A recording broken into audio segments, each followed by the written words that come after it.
अस्सलाम वालेकुम।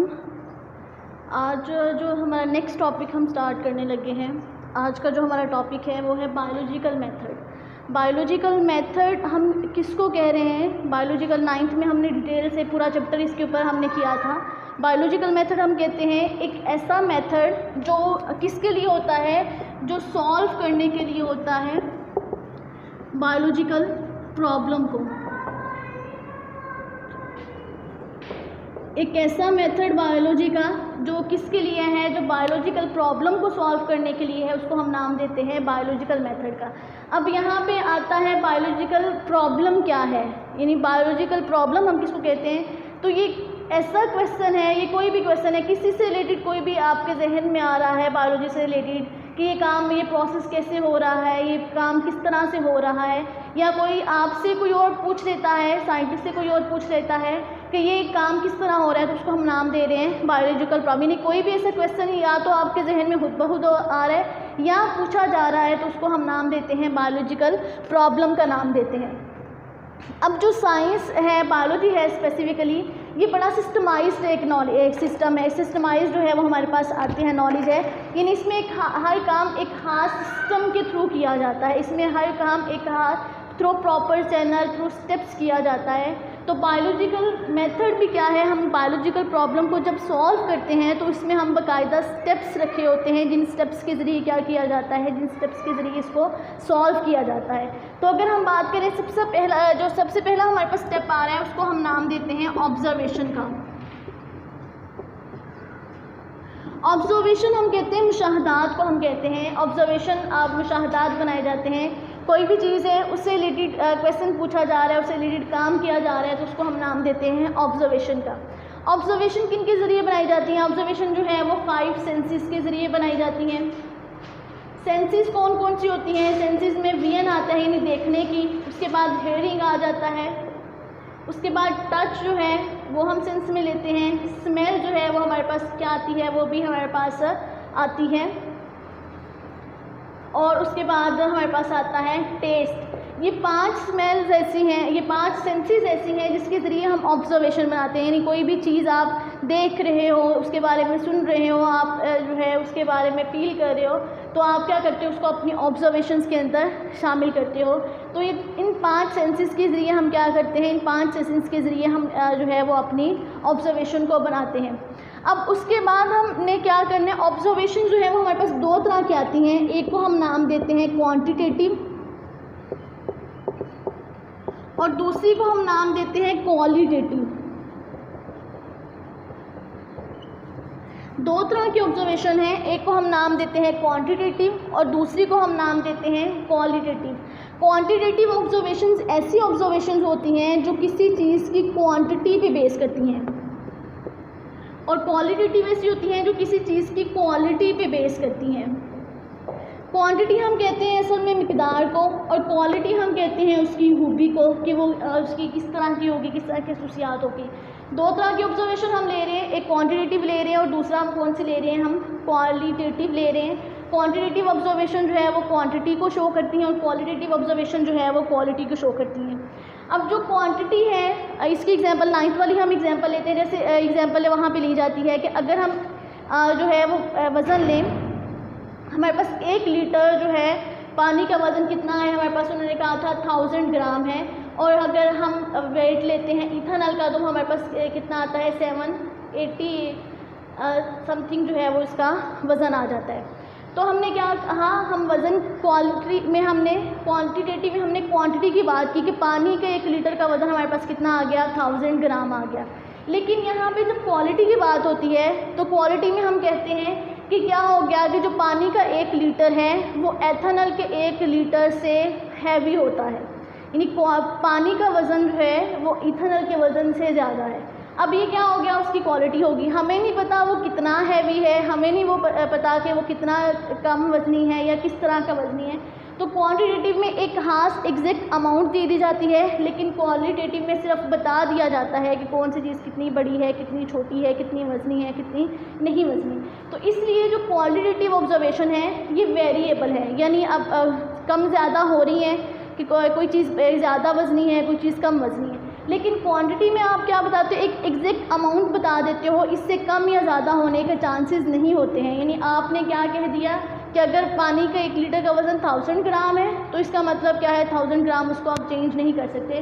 तो इसलिए हमेशा प्रेफरेंस जो दी जाती है वो क्वांटिटेटिव ऑब्जर्वेशन को दी जाती है, किसकी निस्बत क्वालिटेटिव ऑब्जर्वेशन। क्वांटिटेटिव ऑब्जर्वेशन ज़्यादा ऑथेंटिक होती हैं जिसकी निस्बत क्वालिटेटिव ऑब्जर्वेशंस की निस्बत। उसके अलावा अगर हम देखें कि उसके बाद हमारे पास जो नेक्स्ट आ जाता है, ये ऑब्जर्वेशंस हमारी बन गई। ऑब्जर्वेशन के बाद जो नेक्स्ट स्टेप हमारे पास आता है उसको हम नाम देते हैं हाइपोथेसिस का।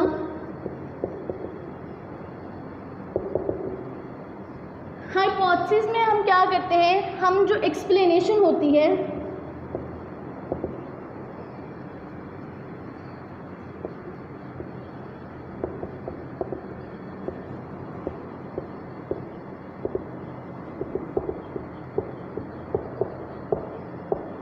ऑब्जर्वेशन की, जो हमारे पास एक्सप्लेनेशन आ जाती है उसको हम नाम दे देते हैं हाइपोथेसिस के। यानी जितनी भी ऑब्जर्वेशन आपने की उसको एक आप स्टेटमेंट में समो देते हो, एक स्टेटमेंट की फॉर्म में आप ले आते हो, तो उसको हम किसका नाम दे देते हैं, उसको हम हाइपोथेसिस का नाम दे देते हैं। जितनी भी ऑब्जर्वेशंस आपने किसी भी चीज़ के बारे में, किसी भी क्वेश्चन के बारे में कलेक्ट की, उसको आप क्या दे देते हो, उसको आप जो है वो एक स्टेटमेंट का नाम दे देते हो, हमारे पास हाइपोथेसिस है। हाइपोथेसिस को भी 2 तरीक़ों से बनाया जाता है। हाइपोथेसिस 2 तरीक़ों से बनती है। एक को हम नाम देते हैं, एक हमारे पास आती है डिडक्टिव और दूसरी हमारे पास आती है इंडक्टिव। हाइपोथेसिस को 2 तरीके से बनाया जाता है, एक डिडक्टिव रीजनिंग के ज़रिए और दूसरा हम बनाते हैं इसको इंडक्टिव रीजनिंग के ज़रिए। अब डिडक्टिव रीजनिंग की अगर हम सबसे पहले बात करें तो डिडक्टिव रीजनिंग में क्या आता है बेटा, हम सिंपल मूव करते हैं यहाँ से जनरल से स्पेसिफिक की तरफ मूव करते हैं, जनरल से स्पेसिफिक की तरफ। जनरल कौन सी बात, जो आम सी बात है उसकी तरफ उससे हम किसकी तरफ जाते हैं, एक ख़ास बात की तरफ जाते हैं। जैसे इसकी एग्जांपल हम लेते हैं डिडक्टिव रीजनिंग की, हमने कहा हम किससे मूव कर रहे हैं, जनरल टू स्पेसिफिक मूव कर रहे हैं। अगर हम कह रहे हैं कि जितने भी हमारे पास जनरल बात हम कह रहे हैं कि हमारे पास क्या है, जितने भी बर्ड्स हैं दे हैव विंग्स, जितने भी बर्ड्स हैं उनके क्या हैं, उनके विंग्स हैं। ये एक आम कॉमन सी बात है, हमें पता है जितने भी परिंदे हैं उनके पास क्या है, उनके पास पर हैं। लेकिन स्पेसिफिक बात हम क्या कह रहे हैं, हम कह रहे हैं जो स्पैरो है, जो स्पैरो है उसके भी विंग्स होते हैं। तो इसका मतलब क्या है, स्पैरो भी हमारे पास क्या है, एक बर्ड है। हमने जनरल बात क्या की, हमने जनरल बात की कि जितने भी बर्ड्स हैं उनके क्या होते हैं, उनके विंग्स होते हैं। और ये क्या है, एक आम सी बात है, हम जितने भी परिंदे देख रहे हैं उनके पर है, ये एक आम सी बात है। लेकिन दूसरी बात हमने क्या कह दी, हमने कहा स्पेसिफिक बात हमने कही कि जो स्पैरो है, एक खास चीज़ को हम ले रहे हैं स्पैरो को, उसके भी पर होते हैं। तो ये हमने क्या कहा, ये भी एक परिंदा है, यानी इसको हमने एक महसूस नाम दे दिया हुआ है, एक महसूस काम कर दिया हुआ है। तो ये हमारे पास क्या आ गया, हमने पहले जनरल बात की, जनरल से हम स्पेसिफिक की तरफ आए, तो ये हमारे पास क्या हो गया, डिडक्टिव रीजनिंग होगी। उसके अलावा एक और हम बात करते हैं, हम कहते हैं एक और एग्जांपल है इसकी कि आप कहते हो कि जितने भी प्लांट्स हैं उनको फोटोसिंथेसिस के लिए लाइट की ज़रूरत होती है। ये आम सी बात है, हमें पता है। लेकिन उन्होंने कहा कि अगर हम इसकी चीज़ को उठा के डार्क में, किसी पौधे को उठा के डार्क में रख रहे हैं तो वो मुरझा जाएगा, वो फोटोसिंथेसिस नहीं कर सकता। तो ये हमारे पास क्या हो गया, एक स्पेसिफिक बात होगी। दूसरी की तरफ आते हैं जो हमारे पास है इंडक्टिव। इंडक्टिव में हम क्या करते हैं, इंडक्टिव में हम मूव करते हैं फ्रॉम स्पेसिफिक टू जनरल।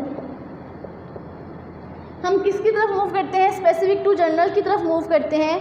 अब पहले हमने वहाँ जनरल टू स्पेसिफिक गए थे, यहाँ पे हम स्पेसिफिक टू जनरल जा रहे हैं। इसमें हम कह रहे हैं कि पहले हम स्पेसिफिक बात करेंगे, फिर हम आम की चीज़ की तरफ आएंगे। हम यहाँ पे कह रहे हैं कि जितने भी हमारे पास क्या है, हमारे पास हॉक्स हैं या बर्ड जितने भी हैं, हॉक्स या स्पैरोज जो है उनके पास क्या है, विंग्स यहाँ पे मौजूद हैं। यानी जितना भी ईगल है, पैरट वगैरह हैं, उनके पास यहाँ पे क्या मौजूद हैं, विंग्स मौजूद हैं। तो जनरल बात हमने क्या कह दी कि जितने भी ये भी क्या है हमारे पास, ये हॉक वगैरह जितने भी हैं वो भी क्या है, हमारे पास बर्ड्स हैं।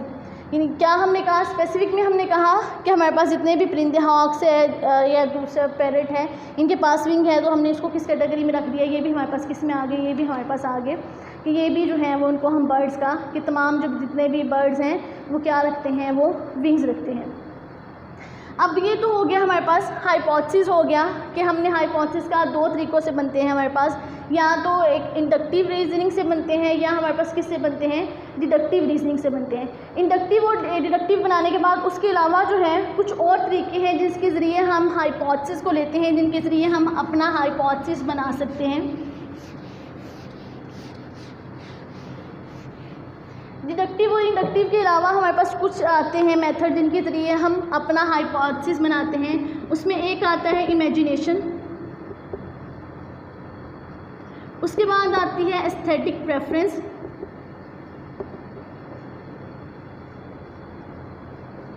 उसके बाद हमारे पास आता है कोई भी रिलीजियस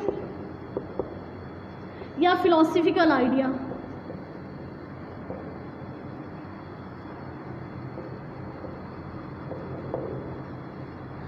या उसके बाद हम लेते हैं discovery of one thing while looking for other.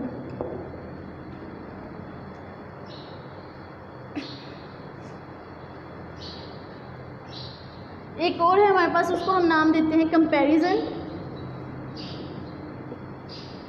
या एनालॉजी टू अदर्स।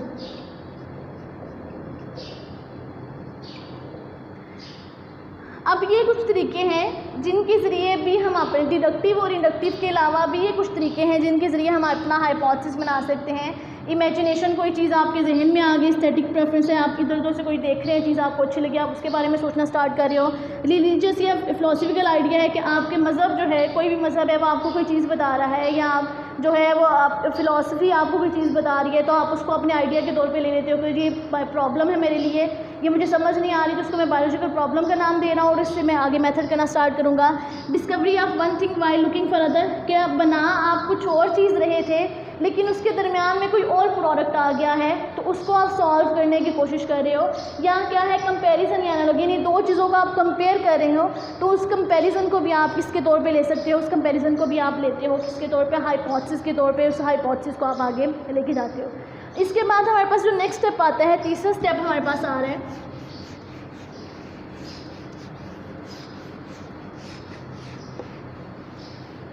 जो नेक्स्ट स्टेप हमारे पास आता है उसको हम नाम देते हैं एक्सपेरिमेंटेशन का। अब बेटा ये जो हाइपोथेसिस हमारे पास बन चुकी है, इस हाइपोथेसिस को या तो इसको प्रूव करना होता है, या तो इसको रॉन्ग करना है या इसको राइट करना है। अब साइंटिस्ट के सामने जब ये हाइपोथेसिस रखा जाता है तो साइंटिस्ट उसके ऊपर काम करना स्टार्ट करते हैं, कुछ इसके अगेंस्ट, इस हाइपोथेसिस के अगेंस्ट हो जाते हैं, कुछ इसके हक में होना स्टार्ट हो जाते हैं, यानी कुछ इसके लिए काम करते हैं, इसको करेक्ट प्रूफ करवाने के लिए, कुछ इसको रॉन्ग प्रूफ करवाने के लिए इसके ऊपर एक्सपेरिमेंटेशन जो है वो होना स्टार्ट हो जाती है। अगर ये हाइपोथेसिस क्या हो, अगर ये हाइपोथेसिस जो है वो गलत साबित नहीं हो रहा, अगर हाइपोथेसिस जो है वो स्टैंड करे टेस्ट ऑफ टाइम को, यानी जितना मर्जी टेस्ट किया जा रहा है लेकिन इसका रिज़ल्ट हमेशा पॉजिटिव निकल रहा है, तो वो अगले स्टेप में चला जाएगा। लेकिन अगर ये हाइपोथेसिस एक्सपेरिमेंटेशन को सर्वाइव नहीं कर रहा, यानी अगर एक्सपेरिमेंटेशन जो है वो उसको नहीं में फेल हो रहा है, उसका रिज़ल्ट नहीं साबित हो रहा जो रिज़ल्ट आना चाहिए, तो उसको क्या करते, उसको वहाँ पे ही छोड़ दिया जाता है और कोई नया हाइपोथेसिस बनाने की तैयारी कर ली जाती है। तो अगर थर्ड स्टेप में क्या हो रहा है, बार बार टेस्टिंग हो रही है। अगर क्या है, अगर हमारे पास जो टेस्ट ऑफ टाइम कोई हाइपोथेसिस सर्वाइव कर, तो उसको हम थ्योरी का नाम या थ्योरी का नाम दे देते हैं। कि नेक्स्ट हमारे पास क्या आ जाता है, एक ऐसा हाइपोथेसिस, थ्योरी पे हम किसको कहते हैं, एक ऐसा हाइपोथेसिस जिसने टेस्ट टाइम को स्टैंड, जिसने टेस्ट टाइम में करेक्ट प्रूव हो गया है, पॉजिटिव प्रूव हो गया है, तो उसको हम किसका नाम दे रहे हैं, उसको हम थ्योरी का या थ्योरी का नाम दे रहे हैं। यानी ऐसा हमारे पास टेस्टिंग, ऐसा हमारे पास हाइपोथेसिस जिसको साइंटिस्ट गलत प्रूव नहीं कर सके, वो सही प्रूव साबित हो गया है, तो उसको हम किसका नाम दे रहे हैं, थ्योरी का नाम दे रहे हैं। अब थ्योरी जो है वो हमारे पास दो इकसाम की थ्योरी हैं। एक को हम नाम देते हैं प्रिडिक्टिव थ्योरी और दूसरे को हम नाम देते हैं प्रोडक्टिव थ्योरी। एक हमारे पास प्रिडिक्टिव थ्योरी है और दूसरी हमारे पास प्रोडक्टिव थ्योरी है। प्रिडिक्टिव थ्योरी जो है इसको गुड थ्योरी का नाम भी दिया जाता है। अब प्रोडक्टिव थ्योरी एक फीचर इसका हो गया कि ये गुड थ्योरी है, दूसरा फीचर इसका ये हो गया कि ये एक्सप्लेनेटरी पावर इसके अंदर होती है कि चीज़ों को एक्सप्लेन करने की जो है वो रखती है। अगर हम प्रोडक्टिव की बात करें तो प्रोडक्टिव थ्योरी क्या होती है, ये सजेस्ट करती है न्यू हाइपोथेसिस। क्या होगा कि अगर हम एक थ्योरी जिससे आगे मज़ीद हाइपोथेसिस को निकाल रहे हैं तो वो हमारे पास कौन सी थ्योरी होगी, उसको हम नाम देंगे प्रोडक्टिव थ्योरी का, इसको हम नाम देंगे। ये हमारे पास होगी दो थ्योरीज होगी, यानी हमने क्या कहा, एक्सपेरिमेंटेशन के बाद जो हमारे पास हाइपोथेसिस आ रहा है वो हाइपोथेसिस यहाँ पे सर्वाइव कर रहा है तो उसको हमने थ्योरी का नाम दिया। थ्योरी हमने कहा दो तरह की है, प्रिडिक्टिव थ्योरी है और हमारे पास कौन सी है, प्रोडक्टिव थ्योरी है। प्रिडिक्टिव थ्योरी वो है जो गुड थ्योरी का नाम दिया जा रहा है, इसमें एक्सप्लेनेटरी पावर है। जो हमारे पास प्रोडक्टिव थ्योरी है वो क्या करती है, ये भी गुड थ्योरी और नए हाइपोथेसिस को जन्म दे रही है, इससे नए हाइपोथेसिस जो हैं वो निकल रहे हैं। अब क्या हो रहा है, अब इस थ्योरी के ऊपर भी टेस्ट का अमल स्टार्ट है। इस थ्योरी के ऊपर भी जो है वो टेस्ट हुए जा रहे हैं। इसको अभी भी साइंटिस्ट कुछ प्रूव करने की कोशिश कर रहे हैं और कुछ डिसप्रूव करने की कोशिश कर रहे हैं। लेकिन अगर क्या हो रहा है, अगर फिर भी थ्योरी जो है सर्वाइव करी, यानी थ्योरी का तब भी रिजल्ट पॉजिटिव आ रहा है तो ये किस में चेंज हो जाएगा, ये लॉ में चेंज हो जाएगा। इसको नाम दे दिया जाएगा, लॉ का नाम दे दिया जाएगा। यानी थ्योरी अगर सर्वाइव कर रही है, थ्योरी सच साबित हो रही है, जितने भी स्टेप्स हैं उसके ऊपर, जितने भी तजर्बात हैं उनके ऊपर आ रही है तो उसको हम किसका नाम दे रहे हैं, उसको हम नाम दे रहे हैं लॉ का नाम दे रहे हैं। अब लॉ को कहा जाता है ये यूनिफॉर्म और कांस्टेंट फैक्ट है नेचर का।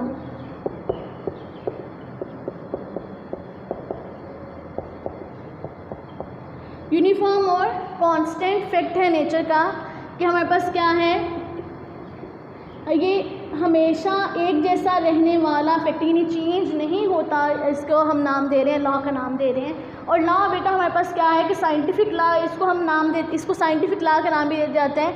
इसका एक और है कि ये इररिफ्यूटेबल थ्योरी है। ये हमारे पास क्या है, इसको इररिफ्यूटेबल थ्योरी का नाम दिया जा रहा है। इररिफ्यूटेबल थ्योरी कौन सी है, जो कभी भी हमारे पास जो है वो फैल्सिफाई नहीं होती, जो कभी भी गलत साबित नहीं हो रही, वो हमारे पास क्या है, इररिफ्यूटेबल थ्योरी। और उसको हम किसका नाम देते हैं, उसको हम लॉ का नाम दे रहे हैं। यानी एक ऐसी थ्योरी जो बार बार प्रूव हो रही है, उसको टेस्ट किया जा रहा है तो उसको हम इररिफ्यूटेबल थ्योरी, इररिफ्यूटेबल थ्योरी हमारे पास क्या है, हमारे पास लॉ बन जाते हैं। अभी तक बायोलॉजी के लॉ बहुत कम है, सिर्फ दो लॉज हैं बायोलॉजी के जो अभी तक बने हैं, उनमें एक को हम नाम देते हैं, एक हमारे पास है हार्डी वेनबर्ग लॉ और दूसरा हमारे पास है इसमें मेंडल्स लॉ ऑफ इनहेरिटेंस।